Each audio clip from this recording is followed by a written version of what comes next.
Hi, everyone. My name is Alice Kinghorn-Gray. I am a member of the Contour editorial team and board. I am here hosting what is the second in our more political economy focused discussions. The first one being with George Caravan on American imperialism and global capitalism in the wake of the Biden election. And this one, I'm joined by Alfredo, Saad-Filho and Kiely. And we are going to be talking a bit more about the concept of neoliberalism. And then for those of you who come for specifically Scottish content and gems of little nuggets of gems, then we will be pivoting to that later on. So do stay with us through the analytical, theoretical frameworks that are also very, very interesting. And I would like to introduce the both of you now. So Alfredo Saad-Filho is the Professor of International Development and Political Economy at King's College, University of London. He's author of many books, many on Marx, Brazil and the Crisis of Neoliberalism. And we've got Kiely, who is a Professor of International Relations at Queen Mary, University of London. He's written a lot on imperialism. His book, Rethinking Imperialism, is fantastic.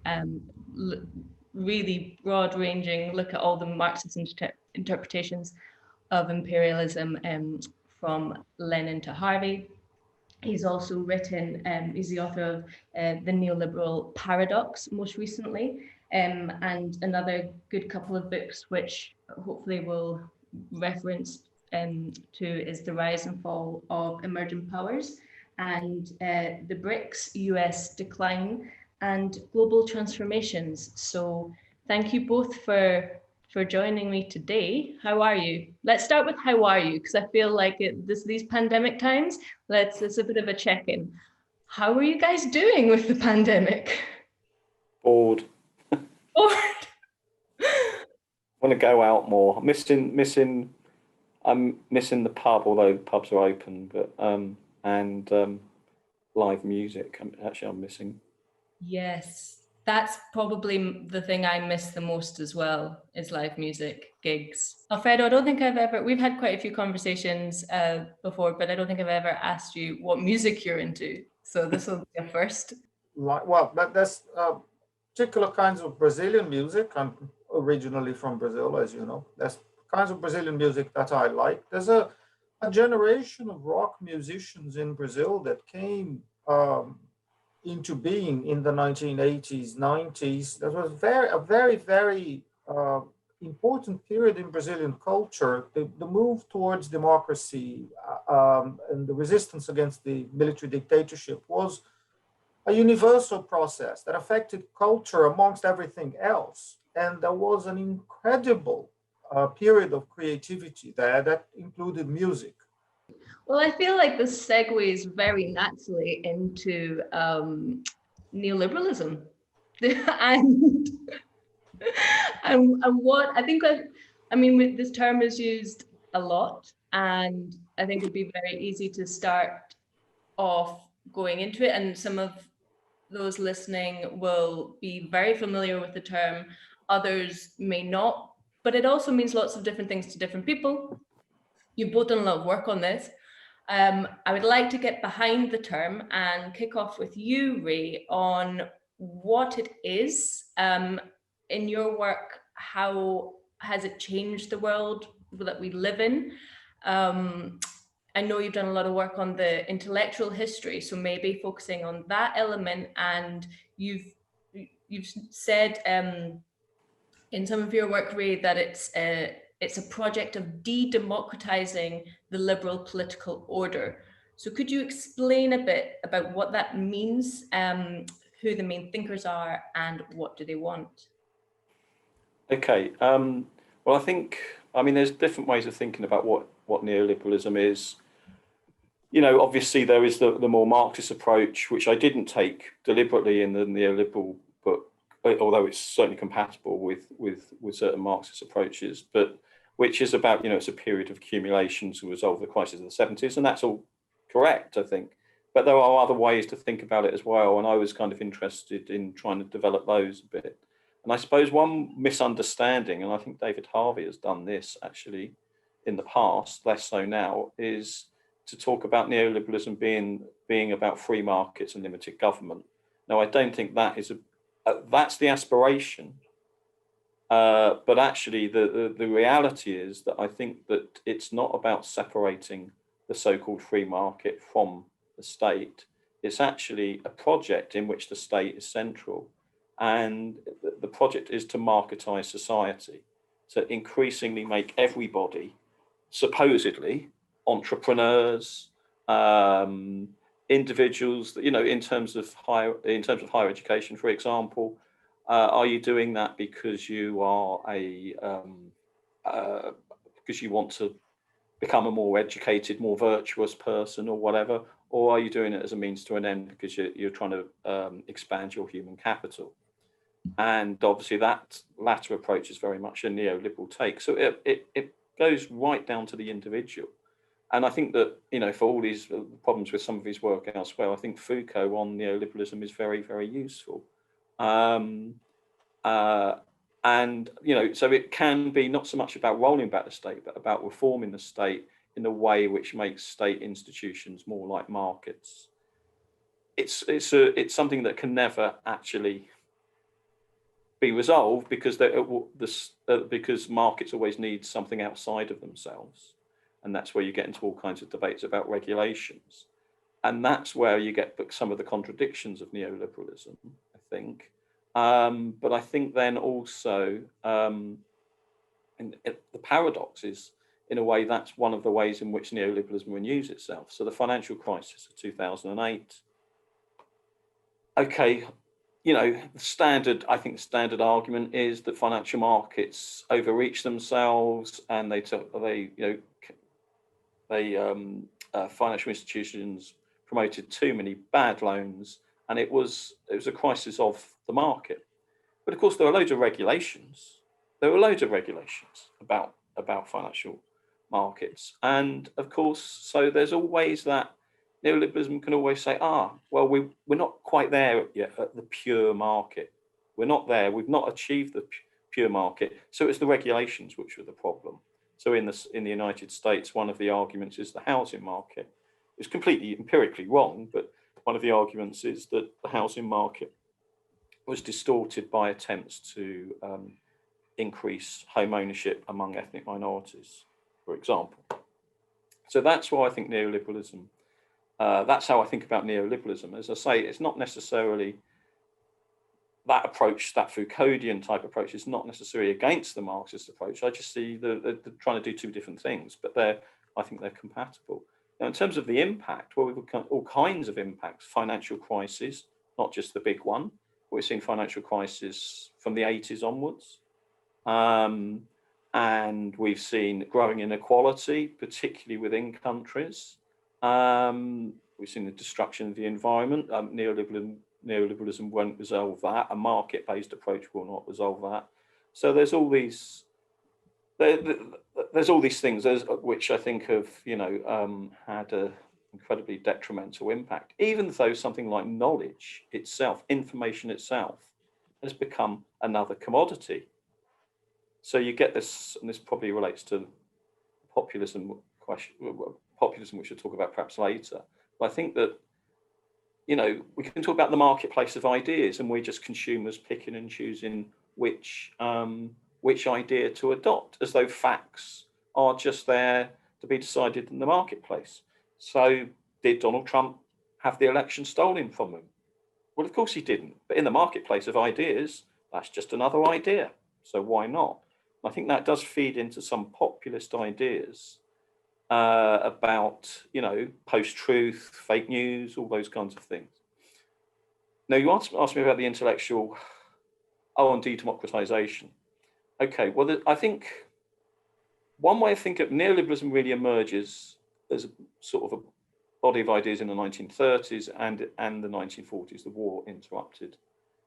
And I think one of the Well, there's the Chicago school, which really emerges. There is a Chicago school in the 1930s, but in the 40s and 50s.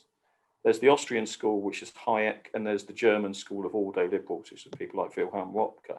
And there's some significant disagreements between those schools, but all of them really emerge in the context of fear of what sociologists used to call mass society. And what I mean by mass society is that there might be some problems about mass society, but one of the ideas is all of a sudden, masses of people, whatever that means, have some say in the social and political order.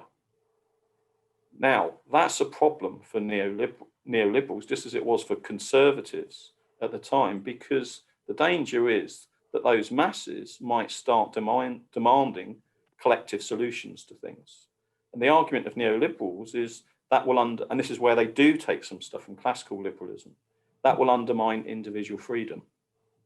Okay, and what they mean by individual freedom is freedom to choose in the marketplace. Okay, but also the right to own private property. And I suppose the fear is that, the propertyless masses, I'm using their language, not Marx's language, the propertyless masses will basically make some demands on the propertied minority. Okay, and they revive the idea, the old conservative liberal idea of the 19th century, this will lead to a tyranny of the majority. But actually, of course, what they are advocating is a tyranny of the minority. So, and they've got various ways of trying to limit democracy, and it varies from country to country. But sometimes let's leave it to technocrats. The real power will be with technocrats that run public institutions. Okay, that's one way of dealing with it. Another way of dealing with it is let's make sure that democratically elected governments don't actually have that much power. You might be able to do that through a Bill of Rights. You might be able to do it through existing things like the Electoral College or the unbelievably undemocratic weighting of Senate representation. And if that doesn't work, you might try the Supreme Court. And if that doesn't work, well, who knows what we'll do next. But in each time, it's trying to limit the scope of the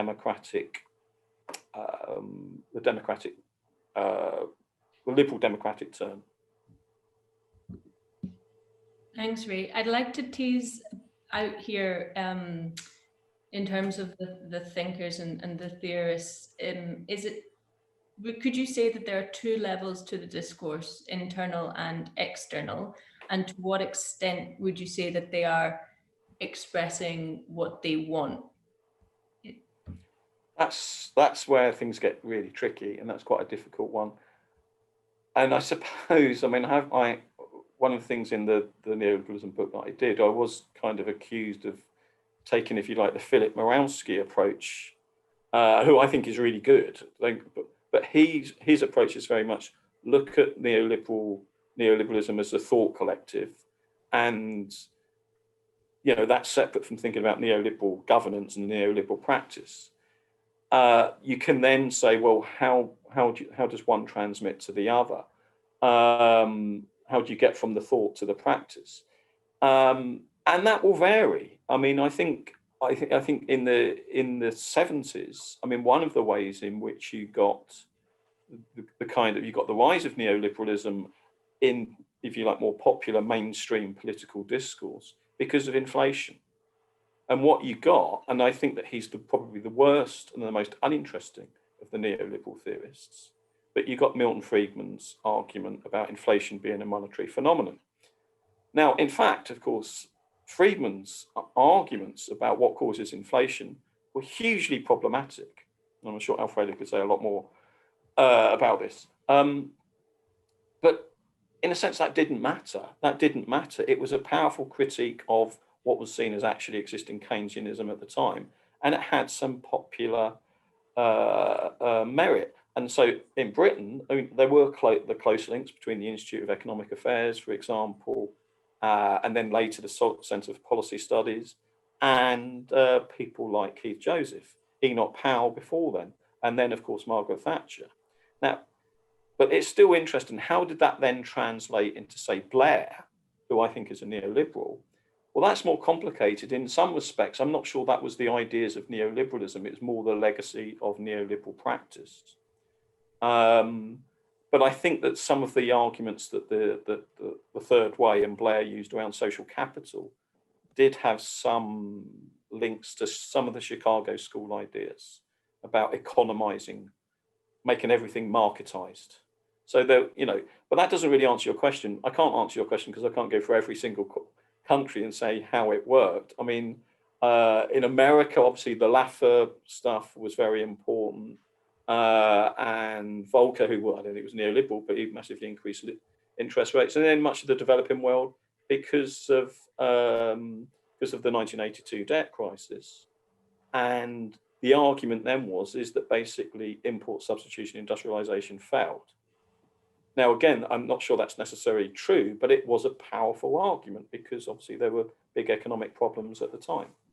So the transmission thing is messy and complicated. And I'm not saying that there's some smooth transition that one day Margaret Thatcher knocked on Friedrich Hayek's door, although they did talk quite a lot in the 70s.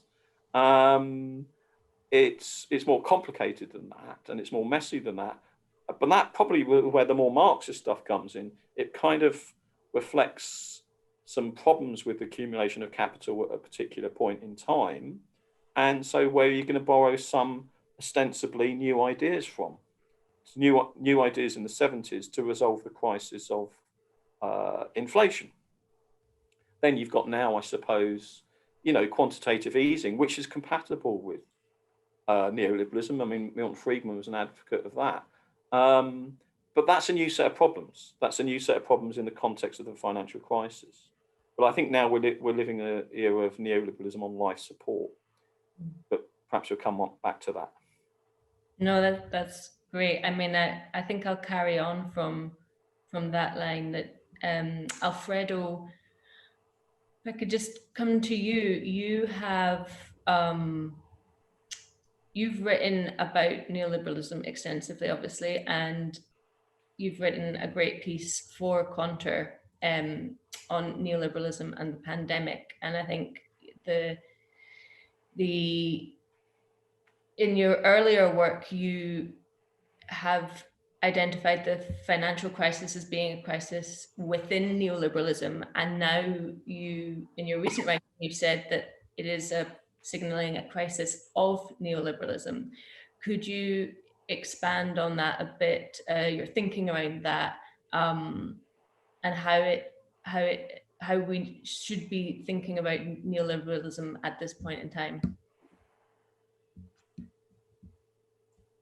If we want to understand the movements of history, you have to have some anchors to be able to assess the significance of instability and change. Now, I understand neoliberalism very much along the lines that Ray has explained, and I see neoliberalism as the current phase in the existence, the current mode of existence, the current stage of global capitalism. So you have a kind of classic liberal capitalism before the First World War. You have kind of Keynesian social democratic capitalism after the Second World War. And since the late 1970s, early 1980s, the historical phase, the historical configuration of capitalism is neoliberalism. Now, this can be described in much greater detail, and I would put financialization, the process of financialization, at the core of what a neoliberal phase of global capitalism is. Financialization that affects everything. It affects the way production takes place. It affects patterns of consumption around the world. It affects patterns of employment, the structure of employment internationally. It affects the functionings of the state. It affects ideology, of course. It affects the rhythms of class conflict and class struggle.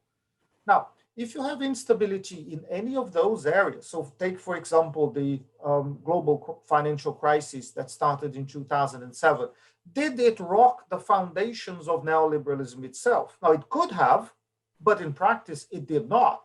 Neoliberalism had an ideological hegemony that remained. It was damaged, but it remained. Neoliberalism is still just perhaps the common sense of our age.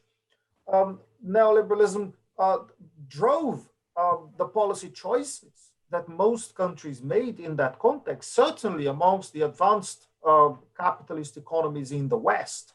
What is it that those economies did when a typically neoliberal crisis that had its origins within the financial system and reverberated around the world primarily through the financial channel, especially within the advanced economies in the West? What did governments do? They acted in an absolutely neoliberal way. Let's save finance first at whatever cost, and then let's redistribute the cost to be paid by the poor through a significant wave of austerity that was particularly damaging, particularly destructive in the case of the UK. Why did they do it that way? Because they could. That was the default political action within neoliberalism, and they did it because they could. So that was a crisis within neoliberalism, but it did not shake the foundations of the system. The situation we have now is slightly different because we have four overlapping crises that are coming to a crunch.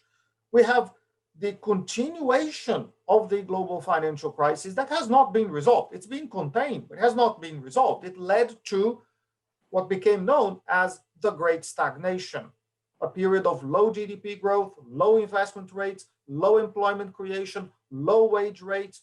It is not a report of success. Stability, perhaps, but stability at the bottom. Then on top of this, we have a crisis of democracy, a political crisis of neoliberalism, loss of ideological legitimacy, and the drive to save finance and impose costs among the poor inevitably would lead to the need for authoritarian forms of governance. And this led to the emergence of what I call spectacular political leaders who perform as if they were going to confront the symptoms of neoliberalism or features of neoliberalism, but in fact, by authoritarian means, they impose a reinforced modality of neoliberalism, particularly bitterly reactionary on their own populations. It's an unstable form of political rule. It's the outcome of the crisis of neoliberal democracies. It is a symptom of the hijacking of mass discontent by the far right, but that's the political crisis we've got at the moment. Then we have the pandemic taking place this year. It's a health crisis, but it's a health crisis that is very much a neoliberal crisis because it takes place through neoliberal globalized channels, and it shapes domestic policy in different countries according to the drivers of neoliberalism that already exist. And this is part of the reason why, especially in the UK and the US, you have these absolutely staggering failures of policy. It's because neoliberals are not good at addressing collective problems that require effective, strong, purposeful actions of the state to contain a problem that is by definition collective. A pandemic is by definition collective. There is no individual salvation or resolution to the pandemic. Salvation may be you can escape into your yacht and sail away for a year or two until the problem has been resolved. But how about everybody else? So when you need a strong state capable of intervening purposefully in an organized way, etc., the large economies in the West failed absolutely miserably. And then, in addition to all this, in the background of these three crises, we have the climate crisis, the environmental crisis, that neoliberalism did not itself create because it's been going on for several decades, at least since the Industrial Revolution, but neoliberalism certainly worsened to a degree that makes it very difficult to imagine that it can be contained. We hope it can be limited, at least within the bounds of the survival of recognizable forms of life on Earth. But neoliberalism is demonstrably unable to address this crisis in a purposeful way. So let the pandemic be a dress rehearsal for the policies that might work to address this other collective problem of the environmental crisis. But under neoliberalism, I suggest it is not possible to address well. It's not possible to address well the pandemic. It's not possible to address at all the environmental crisis. Now, the crisis of neoliberalism, to conclude my response to your question, it is because of these four overlapping crises and the inability, the demonstrable inability of neoliberalism to address any one of them. And this is going to remain as an ideological blotch on this phase of capitalism, undermining its legitimacy and raising questions about its sustainability. And then hopefully giving space, breathing space for the left to articulate alternatives that then can, now liberalism will not collapse on its own, that then can confront it and impose, create, enforce a different mode of social existence, a different form of social and economic reproduction. That's what I think we need to be thinking about. Ray, can I bring you in here to kind of pick up on your last comment on populism, and also, I mean, you've done a great job of describing the overlapping crises of within neoliberalism. Looking to the politics of this moment, it's just, I mean, we can despair as well that what we seem to see is this like return of the center again, you know, in the face of extreme crises. So Ray, could you talk a bit about that with Biden and Starmer? Right. Okay. Well, I think that probably that Macron was, I suppose, in some ways the first one. But one of the reasons why I think we might have the return of the centre is because the populist right is. I mean, Britain's a bit different, I suppose. I mean, with that, maybe Britain is more to do with some of the problems with the Corbyn project, but perhaps we'll come back to that. I think in America, one of the big problems is it's been just calamitous the last 4 years. And so what we've seen is not just the pandemic, but obviously the pandemic they've tried to make into a culture war. The right have, and they've had some success with that. But we've also seen, you know, that's true. I mean, Biden. Why would you vote Biden? And you know, Biden in many ways said this: "I'm not Trump." And there was some desperation there. I mean, it would have been an interesting question had Sanders been the candidate. Then that would have been very interesting, because obviously you wouldn't have got the never Trumper Republicans. They would have been doing something else. So I think basically the centre's come back because the populist far right doesn't have any resolution to these issues. In fact, it's made these issues considerably worse. And frankly, I'd rather Biden than Trump. I wasn't ecstatic about Biden winning, but I was ecstatic about Trump losing. And even though he seems to want to lose every day at the moment, and he had another big defeat with the Supreme Court last night. Well, last night here anyway.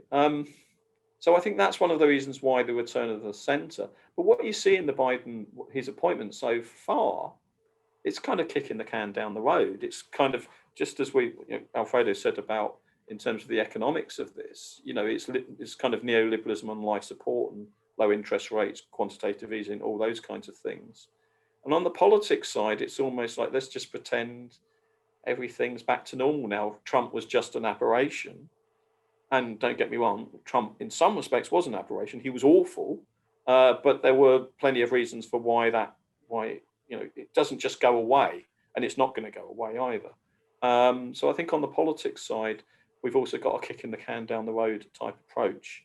And all those issues about the kinds of jobs, about the environment. I mean, Biden would be better on the environment than Trump, but that's a pretty low base. But it's not going to resolve the issues or anything like that. So that's where I think we are. That's why the centre has made some kind of return. And there is a small side to me that's slightly relieved about that. But at the same time, the more analytical side realizes that this isn't going to resolve very much, and Trumpism's not going to go away. And in this context, I think it's a really important point to emphasize that it's not going away. That and this is something that I think we on the left have to reconcile with and organize around and within. And so with that in mind, and turning to a Scottish specific context, I'd be interested to hear from you both, maybe starting with Alfredo, what should the left here be preparing for and fighting for now? Alfredo, if you could speak to a political economy approach, we've just had the SNP conference, and it's pretty clear that the party leadership is generally in favour of sterlingization, and we've had the Growth Commission that hasn't had as much analysis done of it within Scotland, bizarrely, as it should. So could you talk to that a little bit? The SNP, by and large, has been a disappointment, and the Growth Commission is an even greater disappointment. Their obsession with continuity, independence with as much continuity as possible, I think places the entire project into question, because they are selling an idea that is essentially impossible, that would turn an independent Scotland into a tributary state where very little would actually change, and economically, I believe it would be a dead-end strategy. Now, within the SNP itself, there are more left-wing currents that have more interesting ideas, and in particular, that recognize the necessity of Scotland, an independent Scotland, having its own currency. Without its own currency, Scotland will get absolutely nowhere. It will be worse than a vassal state. It will be under-resourced, it will be vulnerable to crises, it will be unable to mobilize the Scottish state in order to resolve Scottish problems. It will be in an absolutely dire situation very, very quickly. It's almost a recipe for failure. Now, with an independent currency, you have the starting point for a conversation. But the difficulty is that within this particular current and approach, the notion of a peaceful partition of the United Kingdom, with Scotland taking over its share of the domestic public debt of the UK, 85 to 100% of GDP, now perhaps after the pandemic, exceeding 100% of GDP, that Scotland will pay its share of whatever commitments the UK has currently got. Now that, again, it's unaffordable and it is impossible. It will paralyze the state and turn Scotland definitely into a proper vassal state that delivers money indefinitely into the future to the remainder of the UK. I think from the point of view of the left, the project has to be more interesting than that. It has to be a project that includes an independent currency for Scotland, because without that, you don't do anything. It has to be a project that nationalizes the banking system, because if you don't, capital will drain away from Scotland very, very quickly, and the government of the independent Scottish state will be hostage to the City of London. It will be hostage to global neoliberalism. It has to be a project of proper independence. If Scotland is seeking independence, it's for a reason. It is because it has been mistreated and exploited by the government in London. So do default on any notion that Scotland will take a share of the domestic public debt or whatever. Leave NATO, because if Scotland does not leave NATO, it's tied up militarily to this Western alliance that is a reactionary, offensive alliance that is by nature imperialist and by nature a cog, a very important cog in the structure of the global US empire. Denuclearize, close down these submarine bases. And if England wants their submarines, they might come and take them. But this is a platform for the creation of a modern state in Scotland, a state that is proactive in its economy, what I would call a green Scotland. Go for green energy and create a new economic base for Scotland. Go for high quality tourism, go for high quality food production, go for high tech, go for innovation, go for the high end of production and create a dynamic democratic economy that responds to the interests of the majority of the Scottish people. But if you are seeking independence, then go get independence, not some halfway house vassal situation where you continue to be obliged to London, and perhaps in an even worse situation than Scotland is at the moment. I think there are significant shortcomings in the dominant project of independence coming from the leadership of the SNP. They want independence, but they don't want to rock the boat. I'm sorry, that's not possible. Thank you. I think that really resonates with, I think, a lot on the left in Scotland is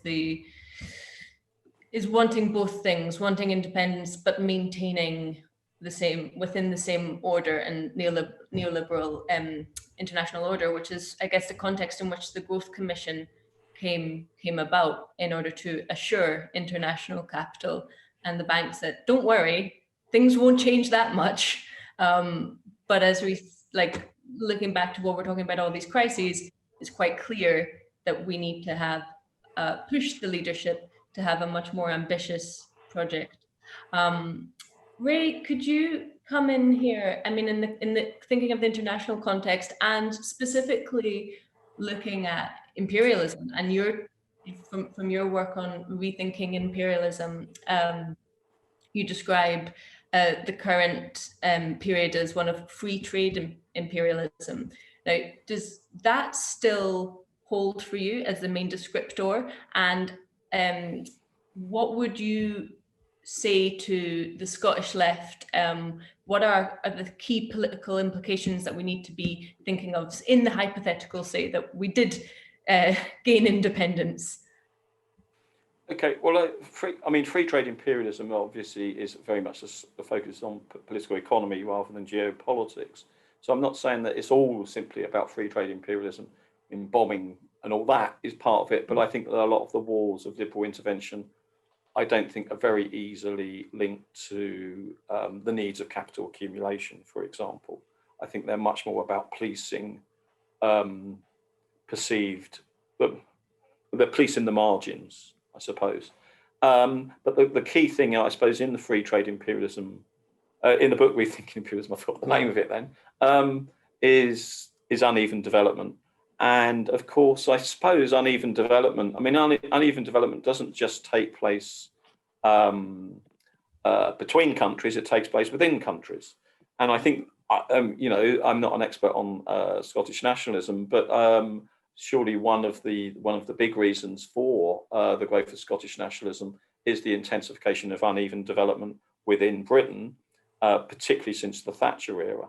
So you can see where Scottish nationalism has come from. Now, what you do about that and what the left does about that is really difficult, because while I'm sympathetic to everything Alfredo says, I'm not,